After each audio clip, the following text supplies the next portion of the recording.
प्रबोधन काळातील पुणे प्रवचन 10वा उपदेश इतिहास विषयक। स्वामी दयानंद सरस्वती यांनी जाहिराती बरहुकूम बुधवार पेठेतील भिड्यांची वाड्यात तारीख 27 माहे जुलै 1875 रोजी रात्री 8 वाजता इतिहास या विषयावर दिलेल्या व्याख्यानाचा सारांश। याप्रमाणे सगर राजाच्या वेळी दुष्ट राजपुत्रास दंड झाला व त्यास राजाध्यक्षपणाचा अधिकार मिळाला नाही। या सगर राजाच्या संबंधाने पुष्कळ भाकड कथा लोकांत प्रसिद्ध आहेत। एका वेळीच 60,000 पुत्र सगर राजाला झाले व त्याने समुद्र खणला आणि त्याचे हात मोठे होते व शरीरे विलक्षण मोठी होती असल्या भोंगळ गोष्टीवर कोण विश्वास ठेवील? कोणी कोणी या गोष्टीची अशी उपपत्ती करतात की हा सर्व अद्भुत प्रकार वरदानाचा प्रभाव होता। त्यास वरदानामध्ये शब्दोच्चार मात्र होतो, परंतु केवळ शब्दामध्ये कर्तृत्व शक्ती नाही। अग्नी शब्दाच्या उच्चारापासून दाह, पाक किंवा प्रकाश उत्पन्न होत नाही। त्यात फक्त वाच्यवाचक संबंध मात्र आहे। असो, या सर्व पोकळ कथा आहेत, यात वेळ घालविणे व्यर्थ आहे। यानंतर उपरिचर राजा झाला। तो विमान विद्येत फार कुशल होता। कौशितकी ब्राह्मणामध्ये पुष्कळ सम्राट राजाचे वर्णन केले आहे। अयोध्येत ऋतुपर्ण नामक राजा राज्य करीत असता इकडे दक्षिणेमध्ये नल राजा राज्य करीत होता। नलाची राणी दमयंती हिने तिच्या पतीशी वियोग घडला त्या काली स्वतःच्या स्वयंवराविषयी 2 श्लोक केले असे वर्णन आहे। नलाला अश्वविद्या म्हणजे अग्निविद्या ठाऊक होती। त्यावेळी नल अयोध्येत राजा ऋतुपर्णापाशी चाकरीस होता। तेथून एका दिवसात दमयंतीच्या स्वयंवरास पुष्कळ योजने नलाच्या अद्भुत विद्येच्या सामर्थ्याने ऋतुपर्ण राजा चालून विदर्भात आला। यामुळे नलाची मोठी प्रशंसा झाली।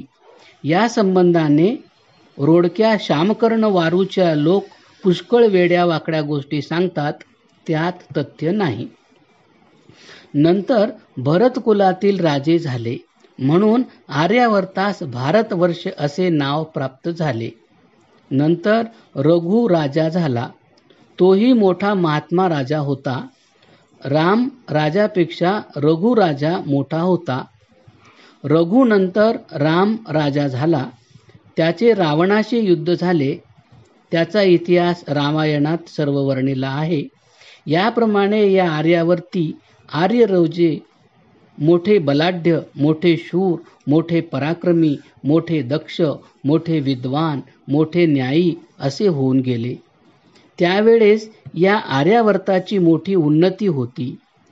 कौशितकी ब्राह्मणात वर्णन केले आहे की सर्व मुली व मुले 5 वर्षाची झाली की त्यावेळेस शाळेत जात व त्यांनी शाळेत जावे असा सामाजिक नियम होता व जर कोणी आईबापांनी या नियमाकडे दुर्लक्ष केले तर त्याला राजसभेकडून दंड होत असे।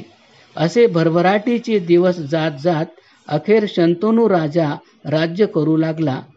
त्यावेळी या आर्यावर्ती धन फार वाढले होते व त्या धनमदाने सहजच आर्यावर्ताची व्यवस्था बिघडली। ज्याच्यापाशी द्रव्य फार होते तो मदोन्मत्त होतो। मग सहजच देशातील सामाजिक नियमामध्ये अव्यवस्था होते।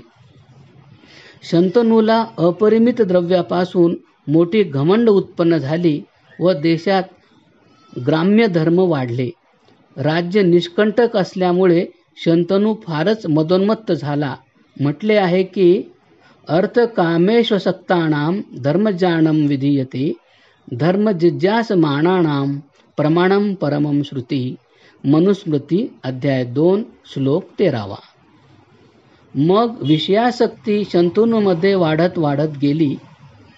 सत्यवतीविषयी त्याचा लंपटपणा तुम्हा सर्वांस विदितच आहे. परंतु शंतनू राजाचेनेही त्यावेळी तिजवर जबरी करवली नाही व सत्यवतीचा बाप गरीब असताही त्याने शंतनूस झिडकारले. भीष्माने औदार्य दाखवून सर्व आपले हक्क सत्यवतीच्या पुत्राला देईन असे भीष्माकडून वचन होईपर्यंत त्या सत्यवतीच्या गरीब बापाने राजाचे म्हणणे कबूल केले नाही. यावरून पहा बरे, प्राचीन आर्य लोकांमध्ये केवढे स्वातंत्र्य होते व राजे लोकही सामाजिक नियमाने किती बांधले गेले होते. या आर्यखंडातील राजाची कीर्ती तेव्हा सर्व जगभर पसरली होती व युरोप व अमेरिकेतील राजे यांच्या सेवेत तत्पर राहून यांना कर देत होते. त्याच या आर्य लोकांची आता दशा काय आहे याचा विचार करा. या सर्व गोष्टींचे महाभारतात राजसूय पर्वात व अश्वमेध पर्वात वर्णन केले आहे. शंतनू राजापासून पाप वाढले व राज्यव्यवस्था बिघडली व हेच पाप वाढत जाऊन पुढे कौरव पांडवांचे युद्ध झाले आणि तेव्हापासून या देशाच्या दुर्भाग्याला प्रारंभ झाला. आता राजे लोकांचा इतिहास पुरे. देवांचा इतिहास. आता पुढे देवांचा इतिहास, विद्येचा इतिहास व ऋषींचा इतिहास देऊ. देव म्हणजे विद्वान असे शतपथ ब्राह्मणात सांगितले आहे. या विद्वान लोकांच्या 3 कोटी होत्या. पहिली देवकोटी, दुसरी ऋषिकोटी व तिसरी पितृकोटी. या तिन्ही कोटीशिवाय ब्राह्मणाधिकांत 33 देवांचे वर्णन आहे. आधुनिक 33 कोटी संख्या देवांची कल्पना सर्वथैव निर्मूळ आहे. वसु, आदित्य, रुद्र, इंद्र आणि प्रजापती असे 33 देव शतपथ ब्राह्मणामध्ये व बृहदारण्यकामध्ये वर्णन केले आहेत ते पहा. त्या 33 देवांपैकी 12 आदित्य म्हणजे 12 महिने, 11 रुद्र. रुद्र शब्दाचे व्युत्पत्ती अशी केली आहे की यदास्मा शरीरात प्राणा निर्गच्छन्त्य रोदयन्ति तस्मात् रुद्रा इत्युच्यन्ते. शतपथ ब्राह्मण. याप्रमाणे बृहदारण्यक उपनिषदात यावरून 10 प्राण व जीव मिळून 11 रुद्र समजावे. वसु 8 आहेत. ते कोणते म्हणाल तर पृथ्वी, आप, तेज, वायू, आकाश ही पंचमहाभूते, शुद्ध सृष्टीतील देव 6, चंद्र 7 व सूर्य 8 असे मिळून 8 वसु आहेत आणि वषटकार इंद्र 32 आणि प्रजापती 33. विष्णू हा देव वैकुंठवासी होता, म्हणजे यांची राजधानीचे स्थान वैकुंठ होते. महादेव कैलासवासी होता. कुबेराची अलकापुरी नगरी होती. या सर्व गोष्टींचे केदारखंडात वर्णन केले आहे. मी स्वतः या प्रदेशी हिंडलो आहे व एक वेळ बर्फामध्ये आपला देह गळून गेला असता सुटेन या हेतूने प्राचीन अलकापुरी ज्या पर्वतावर आहे तेथपर्यंत गेलो होतो. परंतु तेथे मरून जाण्यात काही पुरुषार्थ नाही. ज्ञान संपादन करून पुरुषार्थ व परोपकार करावा असे मनात येऊन परतलो. आता वाटते की मुळी या जीवास मरणच नाही. काश्मीरापासून नेपाळचे हद्दीपर्यंत हिमालयाचा जो उंच प्रदेश आहे तेथे देवलोक होता व त्यावेळी आतासारखे त्या ठिकाणी बर्फ पडत नसावेसे वाटते. प्राचीन काळी जर इतके बर्फ पडते तर देवलोकांची आर्यावर्तात देवलोकात स्थिती काय झाली असती. या देवलोकांतील भद्रपुरुष ठिकठिकाणी राज्य करीत होते. अशाविषयी अजून भरतखंडी साक्ष आहे. दिल्लीमध्ये इंद्रप्रस्थ म्हणून स्थान आहे. तेथे इंद्राचे राज्य होते. पुष्कर व ब्रह्मावर्त या ठिकाणी ब्रह्मदेवाने राज्य केले. काशी, हरिद्वार व उज्जैन या ठिकाणी महादेवाचे राज्य होते व या देवादिकांचे वैरी भिल्लादिक असुर होते. त्यांच्याशी वारंवार लढाया कराव्या लागत असत. विमानामध्ये बसून देवलोक लढाया करीत व स्वयंवरासारख्या उत्साहाच्या वेळी आमंत्रणे गेली की विमानात बसून येत. हे देवलोकातील श्रेष्ठ पुरुष मोठे शूर होते व त्यांच्या स्त्रिया लढाईमध्ये पुरुषांसारख्या आवेश धरून आपल्या नवऱ्यांबरोबर युद्धाला जात व या देवलोकांतील राजकुलाच्या रीतीभाती अजून रजपूत लोकांमध्ये आढळतात. पूर्वीचे राजे लोक युद्धसमयी रथावरच बसून अन्न ग्रहण करीत असत. हल्लीही रजपुतातील ठाकूर लोक प्रसंग पडल्यास तसे करतात. रजपूत कोठे पाहिजे तेथे खातात. या संबंधाने जयपूर शहरात काही वर्षापूर्वी एक गोष्ट घडली ती येथे सांगतो. जयपूरचे राजे लोक ब्राह्मण स्वयंपाकी लोक ठेवीत नाहीत. याचे कारण असे सांगतात की 3-4 पिढ्यांचे पूर्वी स्वयंपाकाचे काम ब्राह्मण लोक करीत असत. ब्राह्मणादी 3 वर्णांचे घरी शूद्र स्वयंपाकी असत व हा प्रचार मनुस्मृतीतही उपलब्ध आहे व हल्लीही राजपूत लोकांत शूद्र स्वयंपाकी आहेत. ब्राह्मण लोक स्वयंपाकात न ठेवण्याचे असे कारण सांगतात की पूर्वी एकदा ब्राह्मणाने राजास विष घातले होते. अस्तु. पूर्वीचा त्रिविष्टप देश म्हणजे तिबेट देश असे समजावे. विष्णू, महादेव, इंद्रादी राजे हल्ली आपणास का दिसत नाहीत असे कोणी विचारतात. त्यास आमचे उत्तर असे आहे की हे विद्वान व भद्र पुरुष पराक्रमी देवलोकी होते ते सर्व मरून गेले. हिमालयामध्ये राज्य करणारे लोक गेले तरी कोठे असे कोणी लोक विचारतात. कोणी असे म्हणतात की देव अमर आहेत पण आम्हा पाप्यांना ते दिसत नाहीत. बरे, देव न दिसोत त्यांचे चाकर नोकर तर दिसावेत की नाही. जे दृश्यमान आहे, जे उत्पन्न झाले ते नष्ट होणार हा सिद्धांत आहे. त्याप्रमाणे देवही मेले. यत दृष्टम तन्नष्टम. देव मेले असे म्हटले यावरून त्यांचे देह गेले असे समजावे. देवाच्या तसेच मनुष्याच्या जीवाला अमरत्व हे आहेच आणि जाती संबंधाने देव जाती नित्य आहे. म्हणून विद्वांसो वै देवाहा, हे देव अजून आहेत. या अर्थानेही देव अमर आहेत. आता आमच्या देशाच्या इतिहासात इतका घोटाळा का पडला आहे? कोठेही कोणाच्या चरित्राचे, कोणत्याही ग्रंथाचे संवत वगैरे नीट सापडत नाहीत. याचे कारण काय म्हणून विचाराल तर याचे कारण असे आहे की मतलबी लोकांनी पुस्तकातून संवत खोडून टाकले. तसेच जैन, मुसलमान यांनी ग्रंथ जाळून टाकले. असो, याप्रमाणे देवांचा इतिहास झाला. विद्येचा इतिहास. आता संक्षेपाने विद्येचा इतिहास सांगतो. आदी विद्वान ब्रह्मा झाला. तो अग्नी, वायू, आदित्य, अंगिरा या 4 मुनीजवळ वेद शिकला. त्याचा पुत्र विराट, त्याचा पुत्र मनु, त्याला 10 पुत्र होते, मरीची, अत्री, अंगिरा इत्यादी.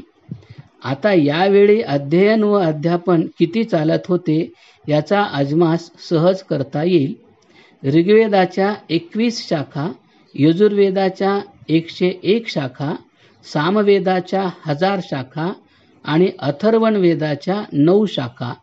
याप्रमाणे 1131 नुसत्या अध्यापनाच्या व अध्ययनाच्या परंपरा शाखा होत्या. 4 वेद सार्थ जाणणारा जो मुख्य याजक त्याचे नाव ब्रह्मा असे होते. ब्रह्मणा निर्मितम वेदस्य व्याख्यानम ब्राह्मणम. असे ब्राह्मण अनुब्राह्मण पुष्कळ ग्रंथ आहेत. शुद्ध जल व वायू ज्या स्थली आहेत अशा एकांत ठिकाणी राहणारे ऋषी, मंत्रद्रष्टे, श्रवण व मनन करणारे, पदार्थ विवेचन करणारे, ब्रह्म विचार करण्याकरिता व सिद्धांत ठरविण्याकरिता नैमिषारण्यासारख्या ठिकाणी सभा करीत असत. एका महर्षी पाणिनीच्या अष्टाध्यायीत किती निरनिराळ्या ऋषींची नावे आहेत याचा विचार करा. सांप्रत काळी भटकत हिंडणारे जे वैरागी लोक आहेत त्यावरून पूर्वीचे ऋषी कसे होते याचे अनुमान काढू नका. सर्व ऋषींनी मिळून तयार केलेल्या पुस्तकांचा विद्यांचा ऋषी सभेमध्ये विचार होई. त्यानंतर मुख्य राजधानीतील धर्मसभेमध्ये विचार होई. पुढे राजसभेमध्ये विचार होई. तेव्हा एखाद्या गोष्टीचा प्रबंध ठरत असे. राजसभेविषयी म्हणू असे म्हणतो की मौलान शास्त्रविदः शूरान लब्धलक्षान कुलोद्गतान सचिवान सप्तचाष्टौ वा प्रकुर्वीत परीक्षितान अपि यत्सुकरं कर्म तदप्येकेन दुष्करं विशेषतो सहायेन किन्नु राज्यं महोदयं तैस्सार्धं चिन्तयेन् नित्यं सामान्यं सन्धि विग्रहं स्थानं समुदयं गुप्तिं लब्ध प्रशमनानि च तेषां स्वमभिप्रायमुपलभ्यं पृथक् पृथक् समस्तानांच कार्येषु विदद्यादित तत्मानः.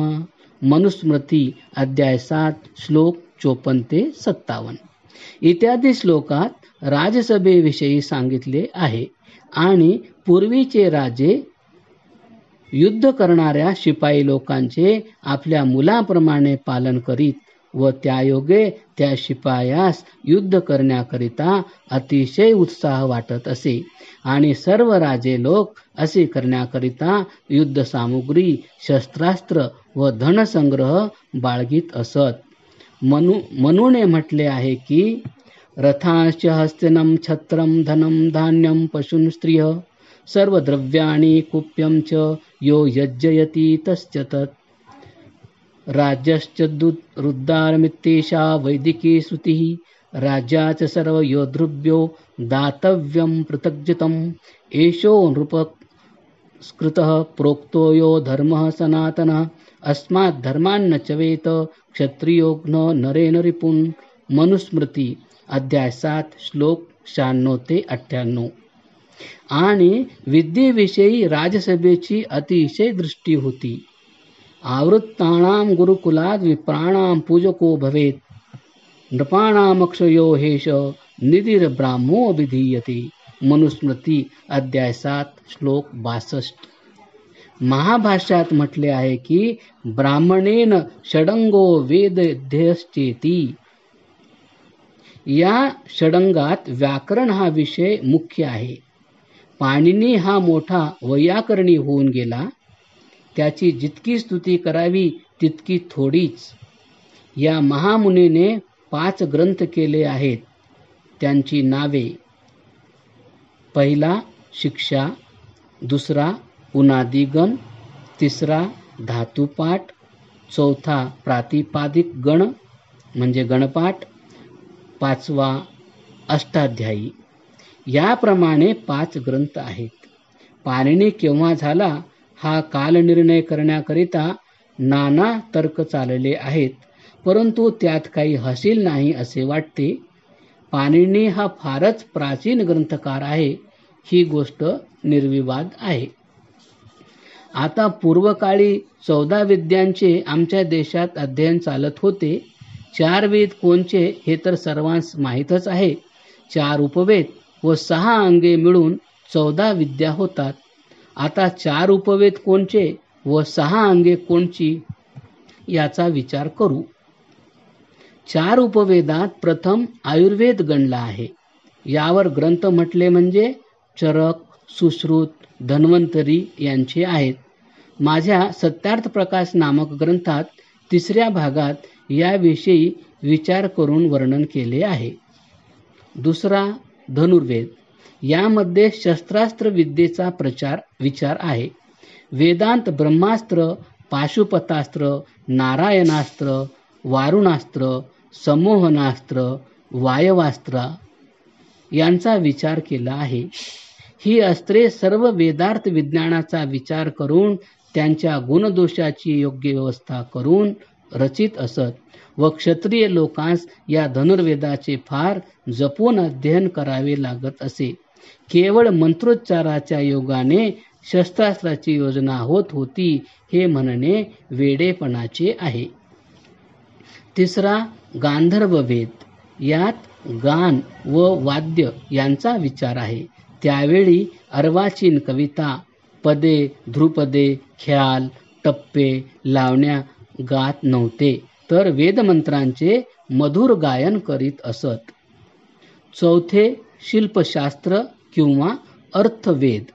याचा विचार यम अर्थात मय संहिता, वराह संहिता, विश्वकर्म संहिता इत्यादी ग्रंथात बहुत प्रकारे केला आहे. एक मौजेची गोष्ट येथे सुचली आहे, ती सांगतो.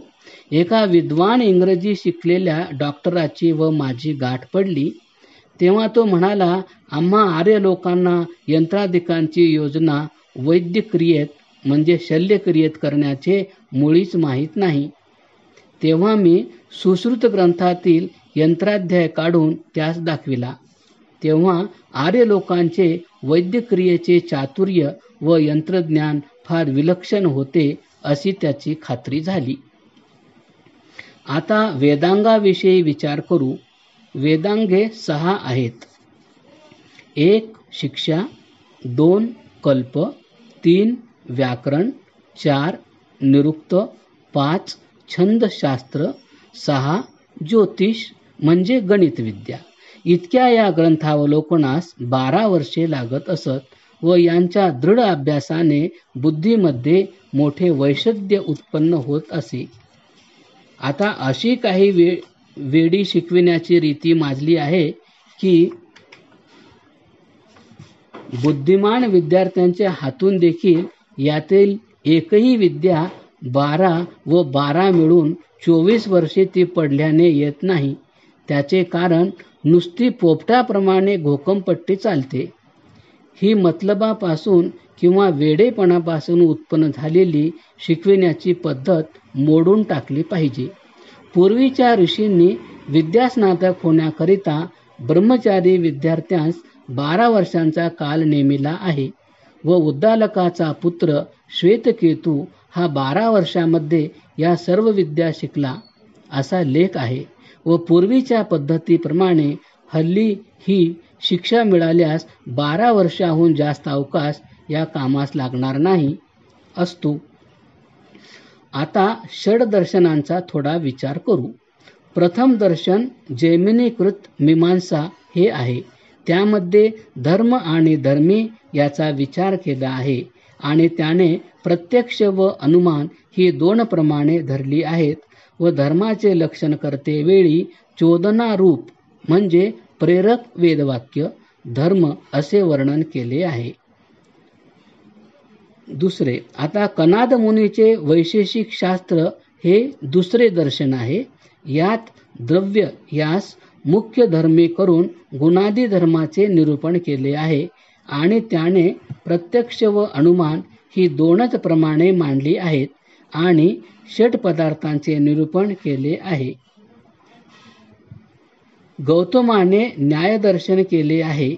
त्यात धर्मीचा धर्म व धर्माचा धर्मी का होत नाही या विचारापासून वाद उत्पन्न करून प्रमाण प्रमेय यांच्या परस्पर संबंधाचे निरूपण केले आहे व षोडश पदार्थांचे ग्रहण केले आहे.